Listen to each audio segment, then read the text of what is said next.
Hello guys, வாங்க இன்னைக்கு மல்லி சீரியல்ல என்னெல்லாம் நடக்குதுன்னு பாக்கலாம். மல்லிய அரெஸ்ட் பண்றதுக்கு போலீஸ் மல்லி வீட்டுக்கு வந்திருக்காங்க. மல்லிய கூப்பிட்டு மல்லிய நாங்க அரெஸ்ட் பண்ண போறோம் அப்படின்னு சொல்றாங்க. எதனால இன்ஸ்பெக்டர் மல்லி அரெஸ்ட் பண்றீங்க அப்படின்னு நிசா மேடம் கேக்குறாங்க.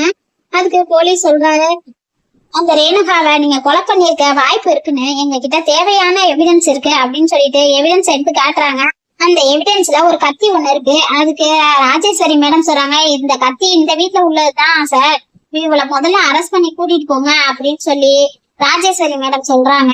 அங்க இருந்து விஜய் வெளியில போயிட்டு வீட்டுக்குள்ள வர்றாங்க. இப்ப போலீஸ பார்த்தோன்னா என்ன ஆச்சு அப்படின்னு சொல்லி கேக்குறாங்க. அப்ப விஷயத்தெல்லாம் சொல்லும் போது அந்த கொலைய நான் தான் பண்ணேன் அப்படின்னு சொல்லிட்டு விஜய் ஒத்துக்குறாங்க. எல்லாரும் ஒரு மாதிரி ஷாக் ஆகி நிக்கிறாங்க.